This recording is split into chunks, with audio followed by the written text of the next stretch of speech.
സാറിനെ പത്രങ്ങളിൽ മാത്രമേ ഞാൻ കണ്ടിട്ടുള്ളൂ. ഒരുപാട് റാങ്ക് ലിസ്റ്റിൽ ഉൾപ്പെട്ട ഒരാളാണ്. അങ്ങനെ പേപ്പറിൽ ഒരുപാട് PSC റാങ്ക് ലിസ്റ്റിൽ ഉൾപ്പെട്ട ആളാണെന്നുള്ളത് പത്രത്തിൽ വായിച്ചറിഞ്ഞതേ ഉള്ളൂ. അപ്പൊ നേരിട്ട് കാണാൻ സാധിച്ചതിൽ ഒരുപാട് സന്തോഷം. എല്ലാവരും നല്ല റാങ്ക് പ്രതീക്ഷിച്ചിരുന്നു. എന്നാലും ഈ അടുത്ത 1ഉം 2ഉം കിട്ടുമെന്നുള്ളത് അങ്ങനെ ഒരു ഉറപ്പ് നമുക്ക് പറയാൻ പറ്റില്ല.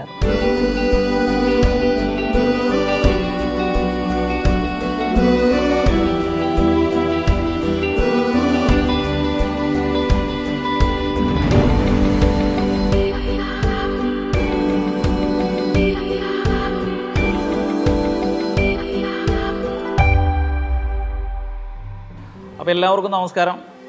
നമ്മൾ ഇന്നുള്ളത് കോട്ടയം ജില്ലയിൽ UPSC ഫസ്റ്റ് റാങ്കും സെക്കൻഡ് റാങ്കും അടിച്ചിട്ടുള്ള ആൽഫ്രഡിൻ്റെയും ഐറിൻ്റെയും വീട്ടിലാണുള്ളത്.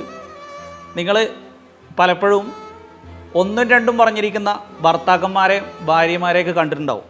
പക്ഷെ 1ഉം 2ഉം റാങ്ക് അടിച്ചിരിക്കുന്ന ഭാര്യനെയും ഭർത്താവിനെ നമ്മൾ ആദ്യമായിട്ടാണ് കാണാൻ പോകുന്നത്, അല്ലേ? അതൊരു റെയർ ആയിട്ടുള്ള സംഭവം തന്നെയാണ്. കാരണം റാങ്ക് ലിസ്റ്റിൽ നമ്മൾ പലപ്പോഴും ഭാര്യയും ഭർത്താവും റാങ്ക് ലിസ്റ്റിൽ നിന്നൊക്കെ കാണാറുണ്ട്. പക്ഷെ അടുത്തടുത്ത് 1ഉം 2ഉം റാങ്ക് ലിസ്റ്റിൽ വരുന്നത് മിക്കവാറും ആദ്യത്തെ സംഭവമായിരിക്കും. ഞാൻ ആദ്യമായിട്ടാണ് എന്ത് ചെയ്യുന്നത് കാണുന്നത്. എന്താണെങ്കിലും ഒരിക്കൽ കൂടി കൺഗ്രാജുലേഷൻ, രണ്ടുപേർക്കും കൺഗ്രാജുലേഷൻ. എന്താണ് ഫസ്റ്റ് റാങ്കിന്റെ പ്രതീക്ഷിച്ചിരുന്നോ? ചെറിയൊരു പ്രതീക്ഷ ഉണ്ടായിരുന്നു. എന്നാലും 100% ഉറപ്പൊന്നുമില്ലായിരുന്നു. നല്ല റാങ്ക് കിട്ടുമെന്ന് ഉറപ്പായിരുന്നു. രണ്ടാളും അടുത്തടുത്ത റാങ്ക് വന്നപ്പോൾ സന്തോഷം.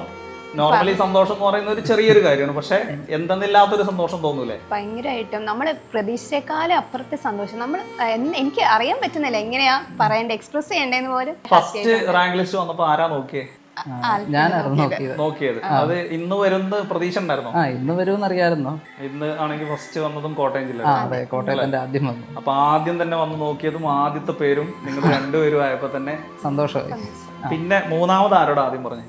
മൂന്നാമത് അങ്ങനെ ചോദിച്ചാൽ അമ്മയോടാണ് ആദ്യം പറഞ്ഞത്. അപ്പൊ അമ്മയും അച്ഛനും ഒക്കെ എന്ത് പറഞ്ഞു? എല്ലാവരും നല്ല റാങ്ക് പ്രതീക്ഷിച്ചിരുന്നു. എന്നാലും ഈ അടുത്ത 1ഉം 2ഉം കിട്ടുമെന്നുള്ളത് അങ്ങനെ ഒരു ഉറപ്പ് നമുക്ക് പറയാൻ പറ്റില്ല. എപ്പോഴാണ് രണ്ടുപേരും ആദ്യമായിട്ട് കണ്ടുമുട്ടുന്നത്? ഞങ്ങൾ B.Ed ഒരുമിച്ചാണ് പഠിച്ചത്. പാലായിലെ saint Thomas college of teacher എഡ്യൂക്കേഷനിലായിരുന്നു. B.Ed കഴിഞ്ഞപ്പം UPSC നോട്ടിഫിക്കേഷൻ വന്നു. ഇനി ഒന്നിച്ച് പഠിച്ചേക്കാന്ന് വെച്ചു. എക്സാം എഴുതി. എക്സാം ഒക്കെ കഴിഞ്ഞ് ഇപ്പം കഴിഞ്ഞ ജൂലൈ മാസമായിരുന്നു ഞങ്ങളുടെ വിവാഹം. ഞാൻ ഡിഗ്രി അൽഫോൺസ കോളേജിലായിരുന്നു, PG സെന്റ് തോമസില് പാലായില്. പിന്നെ B.Ed ആണ് ഞങ്ങൾ ഒരുമിച്ച് പഠിച്ചത്. അതെ, അത് കഴിഞ്ഞ് പിന്നെ ഞങ്ങൾ ഒരുമിച്ച് സൈലം പാലാരിവട്ടത്ത് PSC ഒരുമിച്ച് പഠിക്കുകയാണ് ചെയ്തത്. പാലാരിവട്ടം ക്യാമ്പസിലാണ് അപ്പോൾ PSC പഠനം രണ്ടുപേരും. ഓക്കെ. B.Ed കഴിയുമ്പോൾ സ്വാഭാവികമായിട്ട് ഒരു LP UPക്ക് വരുമ്പോൾ കുട്ടികൾക്ക് ഉണ്ടാവുന്ന മെയിൻ പേടി, ഞങ്ങൾ സൈക്കോളജി ഒക്കെ ഇംഗ്ലീഷിൽ പഠിച്ചതാണ്, ഇപ്പം മലയാളത്തിലേക്ക് ഞങ്ങൾക്ക് ഭയങ്കര ബുദ്ധിമുട്ടായിരിക്കൂലേ എന്നുള്ളൊരു സംശയമൊക്കെ ഉണ്ടാവും. UPSCക്ക് പഠിക്കാനായിട്ട് വന്നപ്പോൾ ഏറ്റവും വലിയ പേടി സൈക്കോളജി തന്നെയായിരുന്നു. കാരണം ഇത് ആദ്യം ഒരു റാങ്ക് ഫയൽ ഞാൻ എടുത്ത് വായിച്ചു നോക്കിയപ്പോൾ ഒന്നും മനസ്സിലാകുന്നില്ല. ഇങ്ങനെ എന്തൊക്കെയോ വലിയ വലിയ വാക്കുകളുണ്ട്, ചോദക പ്രതികരണ ബന്ധങ്ങൾ, അങ്ങനെ. അപ്പോൾ നമുക്ക് നോക്കിയപ്പോൾ ഞാൻ ഓർത്തു ഇത് നമ്മളെ കൊണ്ട് പറ്റുന്ന പരിപാടിയല്ല. ഇനി ഇംഗ്ലീഷ് പഠിച്ചിട്ട് എങ്ങനെയൊക്കെ ട്രാൻസ്ലേഷൻ പഠിക്കാമെന്ന് ഓർത്തിരുന്നു. അതുകൊണ്ട് തന്നെ സൈക്കോളജി അവസാനം വരെ മാറ്റി വെച്ചേക്കുമായിരുന്നു. പഠിക്കാൻ മടിയായിരുന്നു. പിന്നീട് അവസാനം ആയപ്പോഴാണ് സാറിൻ്റെ ക്ലാസ്, ഓൺലൈൻ ക്ലാസ് ഇരുന്നത് കണ്ട് കുറച്ച് ക്ലാസ് കണ്ടപ്പോൾ പിടികിട്ട് ഇത് നമ്മളെ കൊണ്ട് പറ്റുന്നതേ ഉള്ളൂ. അപ്പം അങ്ങനെ വീണ്ടും വീണ്ടും ക്ലാസ്സുകൾ റിപ്പീറ്റ് ആയിട്ടിരുന്ന് കണ്ട് അവസാനത്തെ റിവിഷൻ ക്ലാസ്സുകളും കണ്ടപ്പം ഏകദേശം നല്ല കോൺഫിഡൻസ് ഉണ്ടായിരുന്നു സൈക്കോളജി എഴുതാൻ പറ്റുമെന്നുള്ളത്.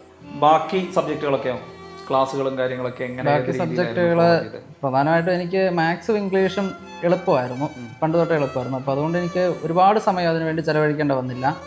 പിന്നെ ബുദ്ധിമുട്ടുള്ള ഒരു വിഷയം മലയാളമായിരുന്നു. അത് എക്സാമിലും മലയാളം കുറച്ച് പാടായിരുന്നു. ബാക്കി സബ്ജക്റ്റ് പ്രധാനമായിട്ടും SCERT ബുക്കുകളും അതുപോലെ തന്നെ റാങ്ക് ഫയലുകളും ഒക്കെ നോക്കിയാണ് പഠിച്ചത്. എനിക്കും അതുപോലെയൊക്കെ തന്നെ സയൻസ് നല്ല ഈസി ആയിരുന്നു. ബാക്കിയുള്ള സബ്ജക്റ്റൊക്കെ എനിക്ക് പാടായിരുന്നു. പ്രത്യേകിച്ച് ഇപ്പം ഹിസ്റ്ററി ഒന്നും അറിയില്ല, റെനൈസൻസ് ഇങ്ങനത്തെ ഒന്നും നമ്മൾ ഇതിനു മുന്നേ പഠിച്ചിട്ട് പോലും ഇല്ല. അപ്പോൾ അതെല്ലാം പഠിച്ചൊന്ന്, അതുപോലെ തന്നെ കോൺസ്റ്റിറ്റ്യൂഷൻ, ഇതെല്ലാം കുറച്ചേ ഉള്ളെങ്കിൽ പോലും ഒത്തിരി നമുക്ക് പരീക്ഷയ്ക്ക് കുറച്ച് മാർക്കിനെ വരുന്നുള്ളെങ്കിൽ പോലും ഒത്തിരി പഠിക്കാനുണ്ടായിരുന്നു. അതൊക്കെ പഠിക്കാൻ പറ്റിയത് കറക്റ്റായിട്ട്. ഇപ്പം നമ്മുടെ മെറ്റീരിയൽ എല്ലാം സൈലം പ്രൊവൈഡ് ചെയ്തിരുന്നു, അവിടെ ക്ലാസ്സുകൾ ഉണ്ടായിരുന്നു. അങ്ങനെ നല്ല എഫേർട്ട് ഇട്ട് തന്നെ SCERT വായിച്ചു. നല്ല എഫേർട്ട് ഇട്ട് തന്നെയാണ് ബാക്കിയുള്ള സബ്ജക്റ്റൊക്കെ പഠിച്ചത്. ഓഫ്ലൈൻ ക്ലാസ്സിന്റെ എക്സ്പീരിയൻസ് എങ്ങനെ ഉണ്ടായിരുന്നു? ഓഫ്ലൈൻ ക്ലാസ് ഉള്ളത് കാരണം മാത്രമാണ് എനിക്ക് തോന്നുന്നത് ഇത്ര നല്ല റാങ്കിൽ എത്തിപ്പെടാൻ സാധിച്ചത്. ഞങ്ങൾക്ക് രണ്ടുപേർക്കും പറയാനായിട്ട് സാധിക്കും. അല്ലെങ്കിൽ നമുക്കൊരു കറക്റ്റായിട്ടൊരു മോട്ടിവേഷൻ കാണുകയില്ല. ഇതിപ്പം കറക്റ്റായിട്ട് അവിടെ നടക്കുന്ന weekly exams, subject wise exam, SCERT exam, current affairs exam എല്ലാം കറക്റ്റായിട്ട് എക്സാമുകളും ഉണ്ട്. അതുപോലെ തന്നെ റാങ്ക് ലിസ്റ്റും അവർ കറക്റ്റായിട്ട് അപ്ഡേറ്റ് ചെയ്യും. എക്സാമുകളൊക്കെ എല്ലാം കറക്റ്റ് ആയിട്ട് അറ്റൻഡ് ചെയ്യും. എല്ലാം അറ്റൻഡ് ചെയ്യുമായിരുന്നു. എപ്പോഴും ഫസ്റ്റ് ആൽഫ്രഡിനായിരുന്നു. എനിക്ക് മാറി മാറി അങ്ങനെയൊക്കെ വരുമായിരുന്നു. അപ്പൊ ആൽഫ്രഡിന്റെ കാര്യത്തിൽ ഈ ഒരു ഫസ്റ്റ് എന്ന് പറയുന്നത് ആദ്യമായിട്ടല്ല. അല്ല, നിങ്ങൾ എഴുതി പഠിച്ചിരുന്നോ അതോ വായിച്ച് പഠിക്കായിരുന്നോ? എഴുതി പഠിച്ചിട്ടൊന്നുമില്ല. അത് ഞാനങ്ങനെ മാത്സ് ഒത്തിരി ചെയ്ത് പഠിച്ചിട്ടുള്ള ആളത്. അത് എനിക്ക് പണ്ട് തൊട്ടേ മാത്സ്, PSCയുടെ മാത്സ് ഒക്കെ ചെയ്യാൻ ഇഷ്ടമായിരുന്നു. പ്രധാനമായിട്ടും വായിച്ച് തന്നെയായിരുന്നു പഠിച്ചത്.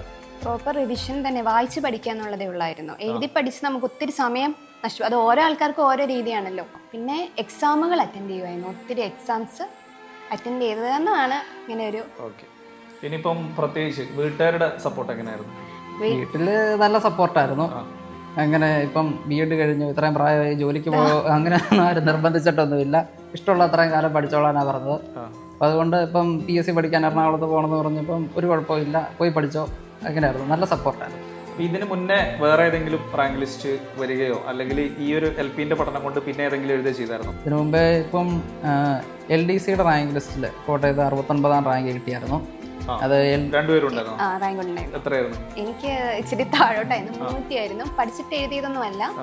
എന്നിരുന്നാലും അതായത് ഈ LP-UPന്റെ പഠനം കൊണ്ട് അതുകൊണ്ട് ജോലിയോടൊപ്പം തന്നെ എഴുതിയതാണ്.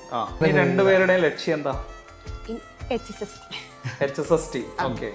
എനിക്ക് അസിസ്റ്റന്റ് പ്രൊഫസർ എക്സാമിനേഷൻ എഴുതി കയറണമെന്ന് ആഗ്രഹമുണ്ട്. പക്ഷേ ഇപ്പം PSC എക്സാം ഒന്നും നടത്തുന്നില്ല. അതുകൊണ്ട് സ്ലോ ആണ്. അതെ, ഇനിയിപ്പം HSST ആണ് ഇനി വരാനിരിക്കുന്ന മേജർ എക്സാം. അത് എഴുതി ക്ലിയർ ചെയ്യണമെന്നാണ് ആഗ്രഹം.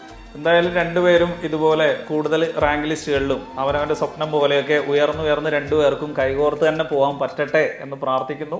ഭാര്യയെ പഠിപ്പിക്കാൻ വേണ്ടിയിട്ട് എല്ലാവിധ സപ്പോർട്ടും കൊടുക്കുന്ന ഭർത്താക്കന്മാർക്കും ഭർത്താവിനും ഭാര്യയ്ക്കും ഒരുമിച്ച് കയറാം എന്നുകൂടി തെളിയിച്ച രണ്ട് ഇണക്കുരുവികൾ തന്നെയാണ് നമ്മുടെ മുന്നിൽ ഇരിക്കുന്നത്. ഒരിക്കൽ കൂടി എല്ലാവിധ അഭിനന്ദനങ്ങളും നേരുന്നു. ജീവിതത്തിൽ എല്ലാവിധ ആശംസകളും ഉണ്ടാവട്ടെ എന്ന് പ്രാർത്ഥിക്കുന്നു, ആശംസിക്കുന്നു.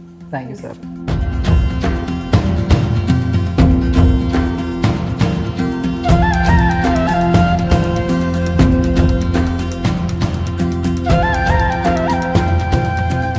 അപ്പോൾ രണ്ടുപേരും 1ഉം 2ഉം റാങ്ക് നേടി. ഇത്രയും അടുത്ത് റാങ്ക് വരുന്ന പ്രതീക്ഷയായിരുന്നു. പക്ഷേ ആദ്യ റാങ്കുകളിൽ ഉൾപ്പെടുമെന്നുള്ള പ്രതീക്ഷ ഉണ്ടായിരുന്നു. അപ്പോൾ ആദ്യത്തെ റിയാക്ഷൻ എന്തായിരുന്നു? അതെ, അത് വളരെ സന്തോഷം തോന്നി രണ്ടുപേരും ഇങ്ങനെ വന്നത്. കാരണം കോട്ടയം ജില്ലയിൽ ഫസ്റ്റ് രണ്ടുപേര്. അതെ, അത് ഒരു വീട്ടിൽ അതെ വളരെ സന്തോഷം തോന്നി. അമ്മയും അച്ഛനും ഒക്കെ നേരത്തെ ഞങ്ങൾ റിട്ടയർഡ് ടീച്ചേഴ്സാണ്. അതെ, അപ്പോൾ ആ ഒരു പാരമ്പര്യം തന്നെയാണ്. അതെ അല്ലേ? അപ്പോൾ രണ്ടുപേരും ഫസ്റ്റ് റാങ്കും സെക്കൻഡ് റാങ്കും നേടാനുള്ള പഠനവും കാര്യങ്ങളൊക്കെ സപ്പോർട്ടൊക്കെ എങ്ങനെയായിരുന്നു? പഠിക്കുന്ന സമയത്ത് നമ്മൾ അവരുടെ ഇഷ്ടാനുസരണം എല്ലാവിധ സപ്പോർട്ടുകളും നമ്മൾ കൊടുത്തിരുന്നു. ഞങ്ങളുടെ ഒരു ടീച്ചേഴ്സ് ഫാമിലിയാണ്. അതെ, അമ്മ ടീച്ചറാ. എൻ്റെ അമ്മ ടീച്ചറാണ്. ഇവിടെ സഹോദരങ്ങൾ ഒരാളൊഴികെ ബാക്കി എല്ലാവരും ടീച്ചേഴ്സാണ്. ഇങ്ങനെ ഒരു സംഭവം പറയുന്നത് റയർ തന്നെയാണ്. കാരണം എപ്പോഴും കട്ടയ്ക്ക് നിന്ന രണ്ടാളുകൾ അത് ജീവിതത്തിലും ഒരുമിച്ചു, റാങ്ക് ലിസ്റ്റിലും ഒരുമിച്ചു, ഇനി ജോലിക്കും അവർ അടുത്തടുത്ത അഡ്വൈസിലും ഒരുമിച്ച് കയറുക എന്നുള്ളൊരു മുഹൂർത്തം കൂടിയാണല്ലോ. അപ്പം എന്തായാലും സന്തോഷം. ഇത്രയും ദൂരം ഇവിടെ തിരക്കുള്ള ഒരാൾ വന്നതിന് ഒരുപാട് സന്തോഷമുണ്ട്. ഞങ്ങൾക്ക് കാണാൻ പറ്റിയല്ലോ. എനിക്ക് നിങ്ങളെയും കാണാൻ പറ്റി, അവരെ പത്രങ്ങളിൽ മാത്രമേ ഞാൻ കണ്ടിട്ടുള്ളൂ.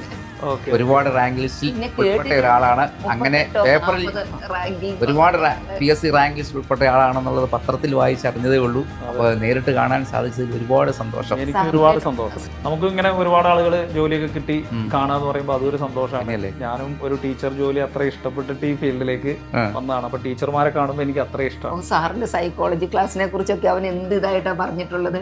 അതൊരു അനുഭവമാണെന്നാണ് കേട്ടോ പറഞ്ഞേക്കുന്നത്.